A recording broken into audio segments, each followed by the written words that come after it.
Hi everyone. My name's Rebecca. For those of you watching that don't know me, um, I just wanted to kind of make this um, to tell my story um, up until this point, and um, just kind of share my experience with everything. Um, so I was diagnosed with, at the time, diagnosed stage 3 Hodgkin's lymphoma. That was back in December.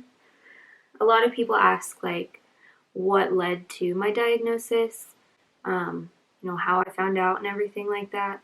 And honestly, I didn't think anything was wrong with me for the longest time. I don't know if I was in denial or just really didn't think anything was wrong.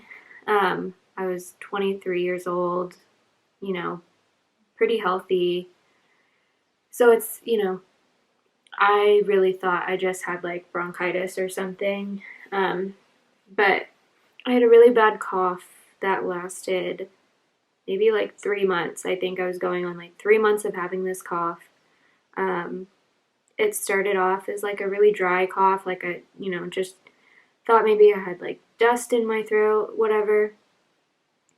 I went to an urgent care and they said it was bronchitis. So they gave me steroids and antibiotics to treat it, whatever. Um, Took those, went to EDC Orlando, which was probably a bad idea, but got back from there and my cough was so much worse. Um, and then I chalked that up to just like breathing in all the dust at EDC. Um, so I went back to urgent care, I went to a different one, and they gave me more steroids and antibiotics, but they ordered me a chest x-ray just to kind of like rule some things out. So got the chest x-ray and that came back funny, I guess was their words. So they sent me to get a CAT scan and went. At first, I wasn't gonna go. I was like, I really think this is overkill. I definitely just have bronchitis. Um, but my boyfriend urged me to go, and so I did. They called me that night and said I had nodules on my lungs, and the lymph node in my right armpit was like an inch in diameter, and they're not supposed to be that big. So, um, they told me I needed to go get it biopsied. Well, I made my appointment to get my biopsy, but then my cough started to go away.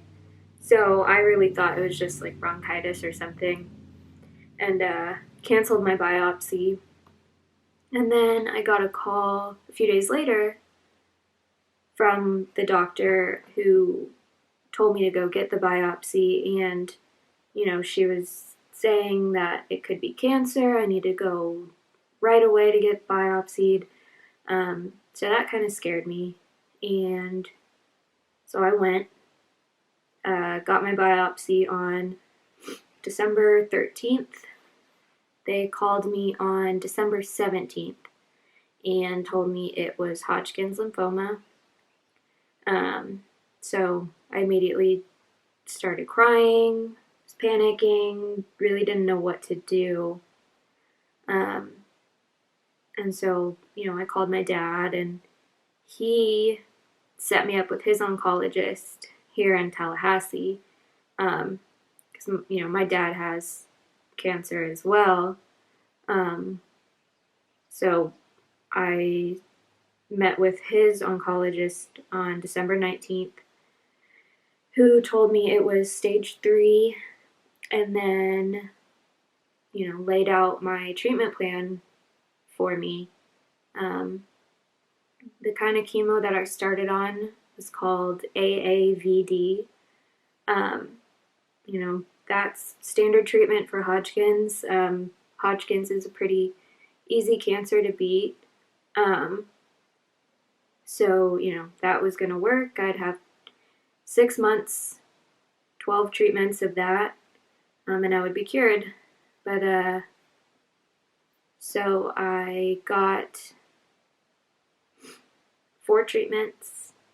Yeah, 4 treatments, and then a PET scan that showed that it was working. And then I did 4 more treatments, got another PET scan, and that showed some progression. So my chemo stopped working, my cancer was spreading again, and, we had to figure out fast what we were going to do. So my oncologist started me on immunotherapy called Opvito.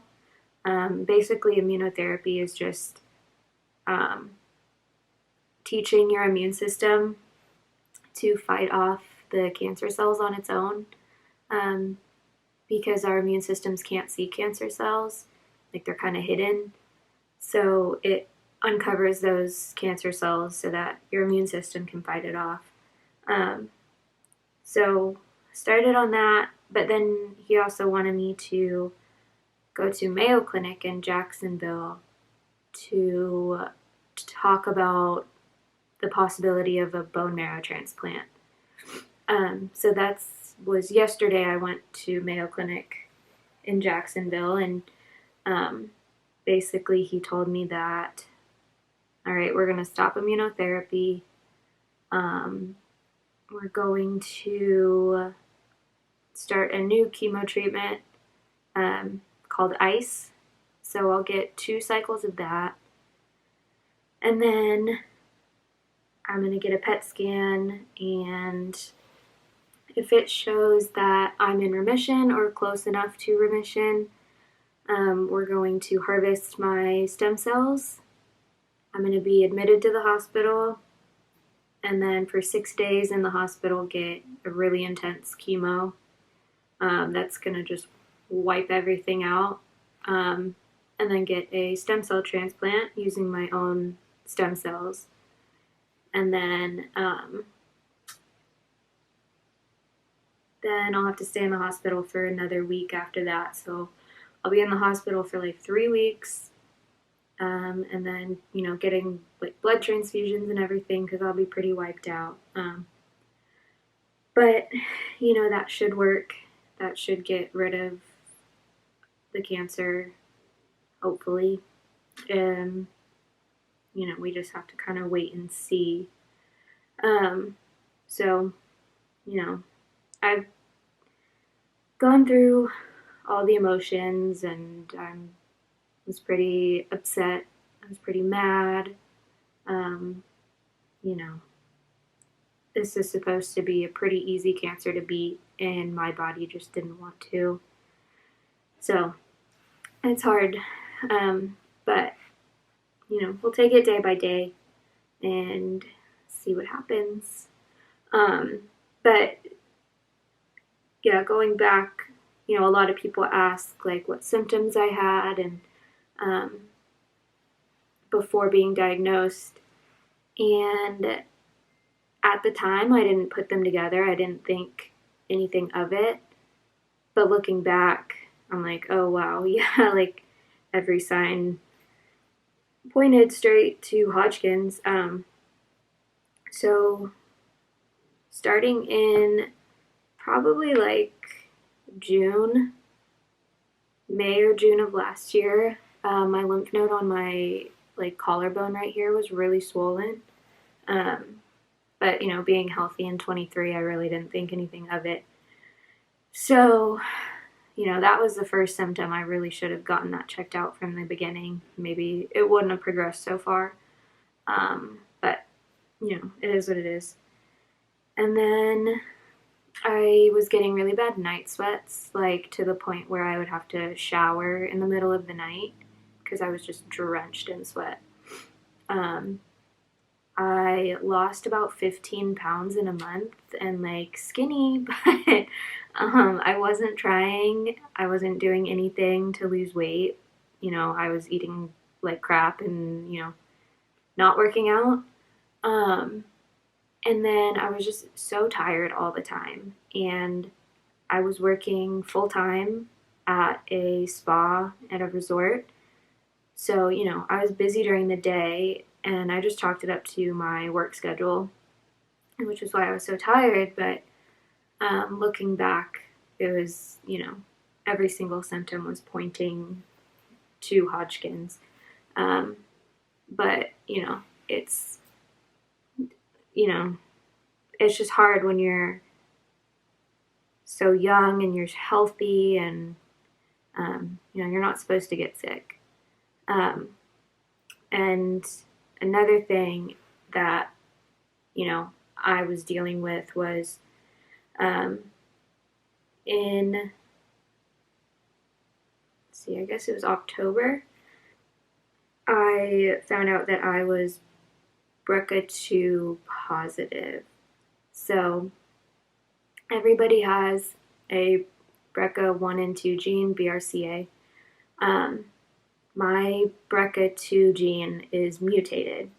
So that means I'm more likely to get either breast, ovarian, some forms of melanoma, pancreatic cancer. Um, I'm more likely to get those cancers because of that gene mutation. The BRCA2 gene is a tumor suppressor gene, and so since mine is mutated, it's not suppressing tumors. So I found that out in October of last year, and that was kind of scary as well because, now I have to worry about, getting cancer. And then a few months later, after getting that diagnosis, I got my cancer diagnosis. So it just all kind of like hit me at once. Um, so, going back to the BRCA thing, that can only be passed down directly. So, like, my dad is BRCA2 positive, and that is why his cancer is so aggressive. He has stage 4 metastatic prostate cancer. He was diagnosed at 49, which is young for prostate cancer diagnosis. And it's in a few spots on his bones. So as of now, there's no cure for it. He's always going to have cancer.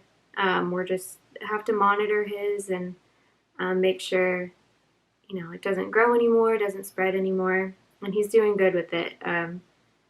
He's doing fine, nothing has progressed at all recently with him. So that's good. One less thing to worry about right now.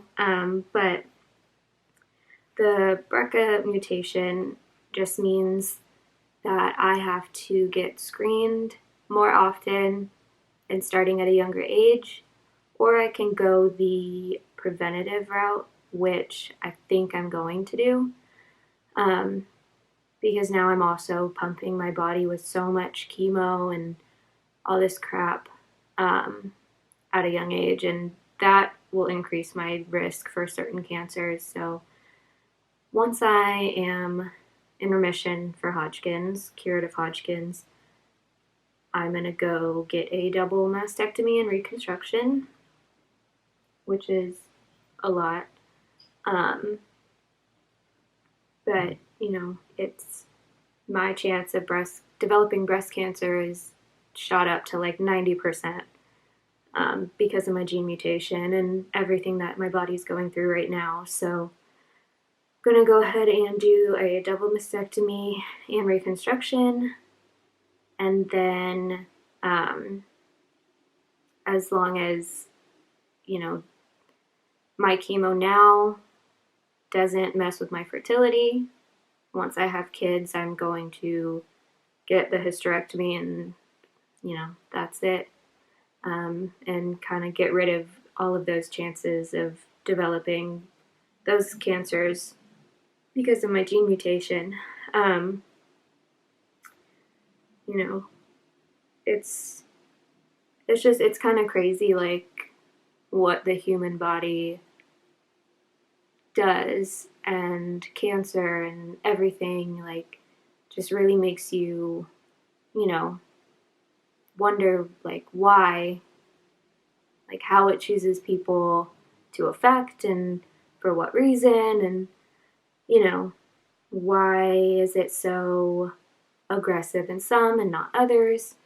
Um, it's just a lot to think about. And then, being in this quarantine, it's like I have a lot of time to think about it, and it's pretty miserable. But um, again, it is what it is, and we just have to be like on top of things, and um, making sure we like act fast to get rid of it. I don't know, but yeah. So I think another thing that people ask is like what my side effects from chemo were. So thankfully, I really didn't have many. They weren't that bad.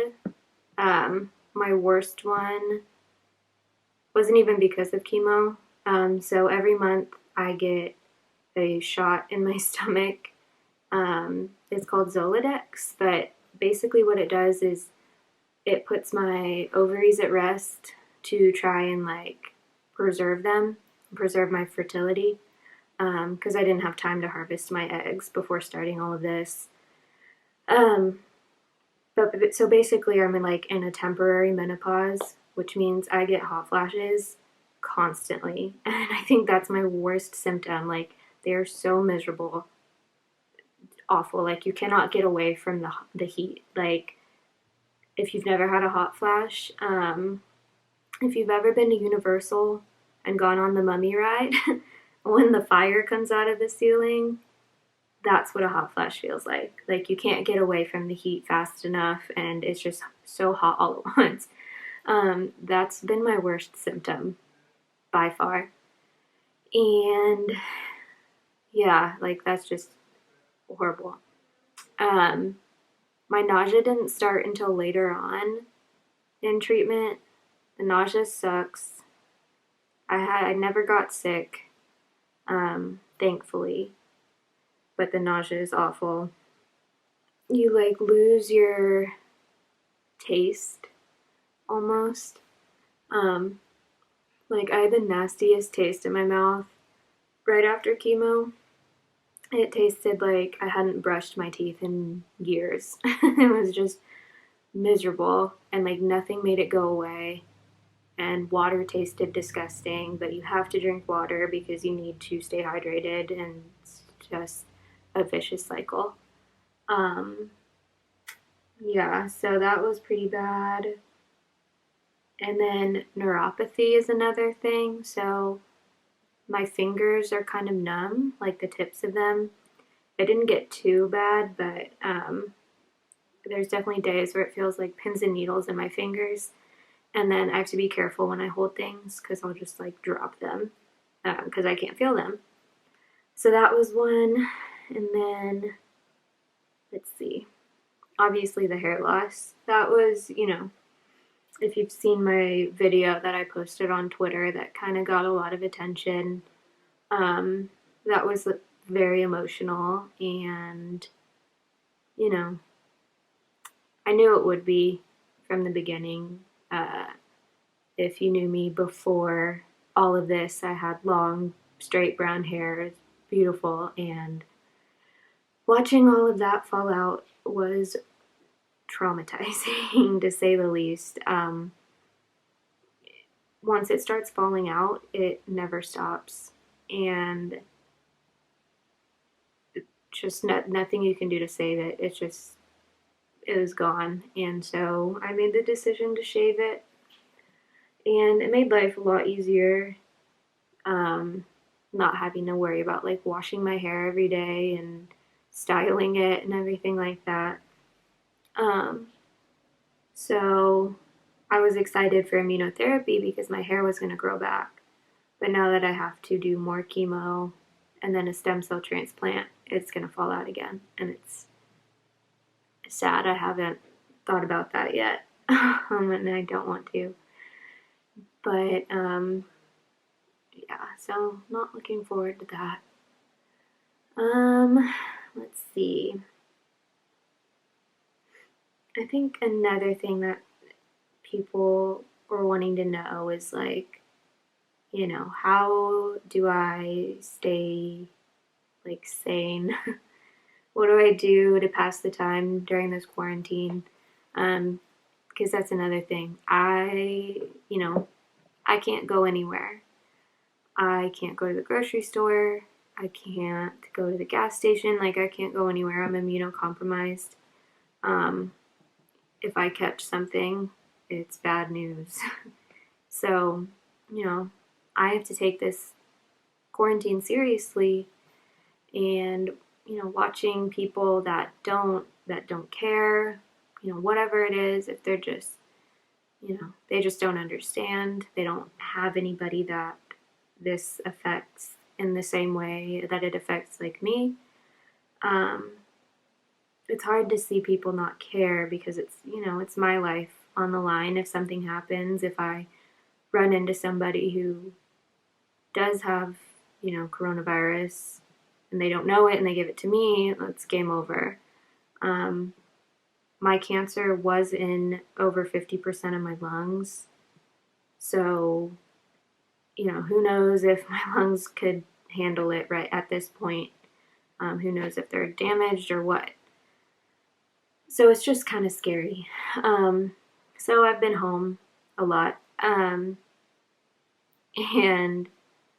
at the beginning I had schoolwork to do, but now that I have graduated from Florida State, yay, finally, I have to find other things to occupy my time.